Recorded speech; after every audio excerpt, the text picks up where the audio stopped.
আজকে আমরা শিখব কিভাবে মাইক্রোসফট ওয়ার্ডের মধ্যে ছোটখাটো ডিজাইন করা যায়। তো মাইক্রোসফট ওয়ার্ডের মধ্যে ডিজাইন করার জন্য আমরা প্রথমে মাইক্রোসফট ওয়ার্ড অ্যাপ্লিকেশনটাকে ওপেন করি। ওপেন করার পরে একটা ব্ল্যাঙ্ক ডকুমেন্ট ওপেন করি। এরপরে এখানে আমাদের সামনে যে পেজটা ওপেন হয়েছে এই পেজে আমরা একটা ডিজাইন করব। তো ডিজাইন করার জন্য আমাদেরকে বাম পাশে উপরে একটা অপশন পাবো ইনসার্ট নামে। এই ইনসার্ট অপশনে আমরা ক্লিক করব।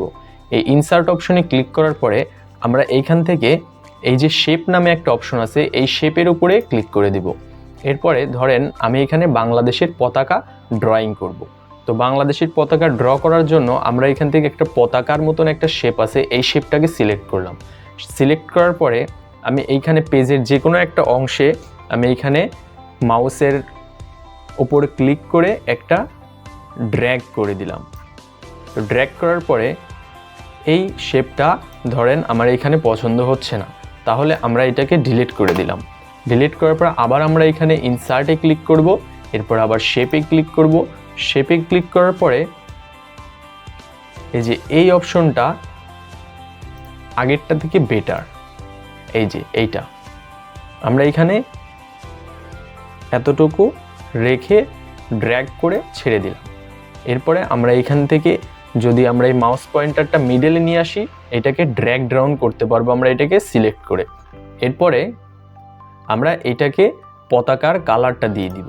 এখানে শেপ ফিলে ক্লিক করব, এরপরে এখান থেকে কালার ফিল থেকে কালারটা সিলেক্ট করে দিলাম। এবার আমরা এটার মাঝখানে যে বৃত্তটা থাকে সেই বৃত্তটা কিভাবে নিব, সেমভাবে আবার ইনসার্টে যাব, এরপর আবার শেপে ক্লিক করব, এরপরে এখান থেকে একটা বৃত্ত সিলেক্ট করব।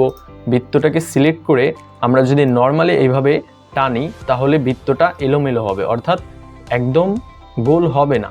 তো আমরা এখানে শিফটে চাপ দিয়ে এরপরে টান দিব, তাহলে আমাদের এইখানে বৃত্তটা একদম গোল হয়ে যাবে। এরপরে আমরা এখান থেকে সেমভাবে আবার শেপ ফিলে যাব এবং এটাকে রেড কালার করে দিব। এবার আমাদের পতাকাটা একদম পারফেক্ট একটা শেপে চলে আসছে। তো এরবার আমরা পতাকার এইখানে একটা লাঠি অ্যাড করব। তো এর জন্য আবার ইনসার্টে যাব, এরপর আবার শেপে ক্লিক করব, আবার সেমভাবে আমরা এখানে যে আপনার রেক্ট্যাঙ্গুলার আছে এটাকে সিলেক্ট করব। এরপরে আমরা এখান থেকে ড্র্যাগ করে একটা কাঠি বানাবো, এটাকে আমরা এতটুকু রেখে ছেড়ে দিলাম। এরপর আবার সেমভাবে এটাকে ড্র্যাগ করে এটার সাথে জয়েন করে দিব।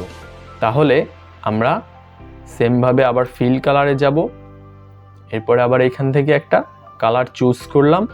ধরেন আমি এই কালারটা চুজ করে এখানে এটাকে সেভ করে দিলাম। তো এইভাবে আপনারা সাধারণ যে ড্রয়িং অথবা আপনার সাধারণ যে ডিজাইন আছে এগুলো আপনারা মাইক্রোসফট ওয়ার্ড থেকে করতে পারেন।